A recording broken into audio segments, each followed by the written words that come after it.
السلام علیکم پیارے بچوں، آج کی ہماری کہانی کا عنوان ہے گونجتی خاموشی، انصاف کی باز گشت۔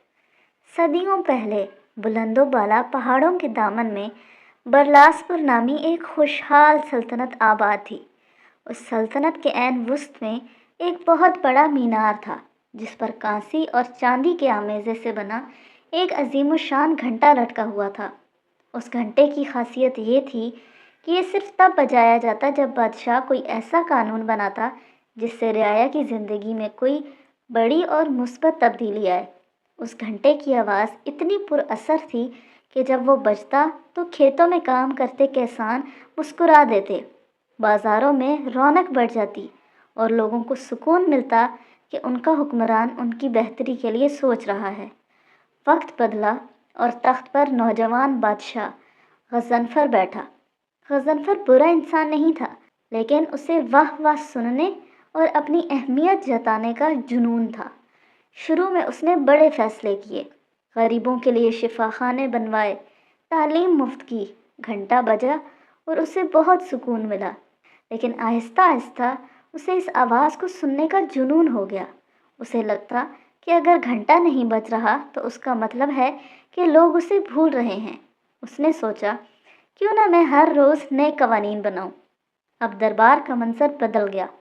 بادشاہ نے ایسے قوانین بنانے شروع کیے جو بالکل معمولی تھے۔ آج سے ہر گلی میں گلاب کے پودے لگائے جائیں گے، دیواروں کا رنگ نیلا ہونا چاہیے، ہر شہری صبح اٹھ کر پہلے بادشاہ کی سلامتی کی دعا کرے گا، اور پھر ہر چھوٹے قانون پہ گھنٹا بجایا جاتا۔ کچھ ہی عرصے میں صورتحال یہ ہو گئی کہ دن میں 20 بار گھنٹا بجنے لگا۔ اب وہ آواز سکون کی بجائے سر درد بن چکی تھی۔ لوگ اکتا گئے تھے۔ بازاروں میں شور اتنا بڑھ گیا کہ دکاندار ایک دوسرے کی بات نہ سن پاتے۔ لوگوں کی نیندیں حرام ہو گئیں، کیونکہ آدھی رات کو بھی کسی چھوٹے سے قانون پر گھنٹا بج اٹھتا۔ ایک تپتی دوپہر جب بادشاہ نے یہ قانون بنایا کہ ہر بلی کے گلے میں لال رنگ کا پٹا ہوگا، تو مینار کے پہرے دار نے پوری قوت سے ہتھوڑا گھنٹے پر مارا۔ ایک بھیانک آواز ہوئی اور وہ عظیم الشان گھنٹا، جو صدیوں سے انصاف کی علامت تھا، مسلسل بجنے کی وجہ سے کمزور ہو چکا تھا۔ اس کے بیچ میں ایک گہرا شگاف پڑ گیا۔ اب اس سے پراسرار آواز آنے کی بجائے ایک ایسی آواز نکلتی جیسے کوئی دھات کو پتھر پر رگڑ رہا ہو۔ سلطنت کا سکون غارت ہو چکا تھا۔ بادشاہ پریشان ہو گیا۔ اس نے بہترین کاریگر بلائے، لیکن شگاف نہیں بھرا۔ پورا شہر شور، بے سکونی اور بے معنی قوانین کے دلدل میں پھنس چکا تھا۔ ایسے میں ایک بوڑھا راہب شہر میں داخل ہوا۔ وہ مکمل خاموش تھا۔ اس کے ہاتھ میں ایک لکڑی کی تختی تھی جس پر لکھا تھا، حقیقی خدمت لفظوں کی محتاج نہیں ہوتی۔ بادشاہ نے اسے دربار میں بلایا اور پوچھا، اے دانشمند، میرا گھنٹا ٹوٹ گیا ہے، میری عوام مجھ سے نالاں ہے اور شہر کا سکون برباد ہو چکا ہے۔ میں نے تو اتنے سارے اچھے قوانین بنائے، پھر یہ سب کیوں ہوا؟ راہب نے ایک خالی پیالہ لیا اور اسے بادشاہ کے سامنے زور سے میز پر پٹخا۔ پیالہ ٹوٹ گیا۔ پھر اس نے ایک دوسرا پیالہ لیا، اسے نہایت آہستگی اور خاموشی سے میز پر رکھا اور اس میں پانی بھر دیا۔ راہب نے اپنی خاموشی توڑی اور دھیمے لہجے میں بولا، عالی جا، پودے جب اگتے ہیں تو شور نہیں کرتے، لیکن وہ پوری دنیا کو آکسیجن دیتے ہیں۔ سورج جب نکلتا ہے تو ڈھول نہیں بجاتا، لیکن اندھیرا ختم کر دیتا ہے۔ آپ نے قانون کو نمائش بنا دیا تھا۔ آپ کو گھنٹے کی آواز سے محبت تھی، اپنی عوام کے سکون سے نہیں۔ بادشاہ کی آنکھوں سے پردہ ہٹ گیا۔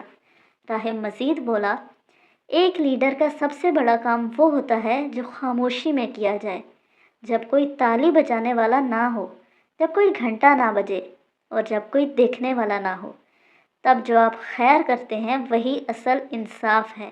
بادشاہ نے اس دن کے بعد سے وہ تمام فضول قوانین ختم کر دیے۔ اس نے ٹوٹے ہوئے گھنٹے کو مینار سے اتروایا اور وہاں ایک سفید جھنڈا لہرایا جو امن اور خاموشی کی علامت تھا۔ اب بادشاہ خاموشی سے راتوں کو بھیس بدل کر نکلتا، لوگوں کی مدد کرتا، یتیموں کے سر پر ہاتھ رکھتا اور ریاست کے نظام کو بہتر بناتا۔ اب کوئی گھنٹہ نہیں بجتا تھا، لیکن لوگوں کے دلوں میں بادشاہ کے لیے محبت کی ایک ایسی آواز گونجنے لگی تھی جو کسی بھی کانسی کے گھنٹے سے زیادہ سریلی تھی۔ بادشاہ نے جان لیا تھا کہ انسان کی عظمت اس میں نہیں کہ اسے کتنا سراہا جا رہا ہے، بلکہ اس میں ہے کہ وہ تنہائی میں کتنا مخلص ہے۔ نیکی اور فرض شناسی کے لیے ڈھول پیٹنے کی ضرورت نہیں ہوتی، سچی خدمت خود اپنی گواہی دیتی ہے۔ تو پیارے بچوں، آج کی کہانی سے ہم نے کیا سیکھا؟ آج کی کہانی ہمیں یہ سکھاتی ہے کہ اصل اچھائی وہ نہیں جو شور مچا کر کی جائے، بلکہ وہ ہے جو خاموشی سے دلوں میں جگہ بنا لے۔ نیکی دکھاوے کے لیے نہیں ہوتی۔ اگر ہم کوئی اچھا کام صرف اس لیے کریں کہ لوگ ہماری تعریف کریں تو وہ نیکی اپنی خوبصورتی کھو دیتی ہے۔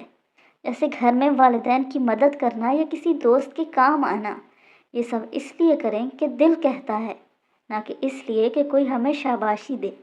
خاموشی میں کی گئی خدمت زیادہ طاقتور ہوتی ہے۔ بادشاہ نے جب شور چھوڑا اور خاموشی سے عوام کی خدمت کی، تب لوگوں کے دل جیتے۔ اگر ہم چپ چاپ کسی کا بھلا کریں، کسی کو دکھ میں سہارا دیں، تو وہ عمل زیادہ دیر تک یاد رہتا ہے۔ ہر بات کا اعلان ضروری نہیں ہوتا۔ ہر چھوٹے کام پر گھنٹہ بجانا آخرکار شور بن گیا۔ ہر کامیابی کو دنیا کے سامنے لانا ضروری نہیں ہوتا۔ کچھ کامیابیاں دل اور اللہ کے درمیان ہی اچھی لگتی ہیں۔ اچھی قیادت اور اچھا انسان وہ ہے جو ذمہ داری سمجھے، نمائش نہیں۔ بادشاہ تب بہتر بنا جب اس نے شہرت کی بجائے ذمہ داری کو اہمیت دی۔ اسکول میں، گھر میں یا دوستوں میں ہمیں ذمہ دار بننا چاہیے، نہ کہ سب سے زیادہ نظر آنے والا۔ سچی محبت شور سے نہیں، عمل سے پیدا ہوتی ہے۔ لوگوں نے بادشاہ سے محبت تب کی جب اس نے خاموشی سے ان کے دکھ بانٹے۔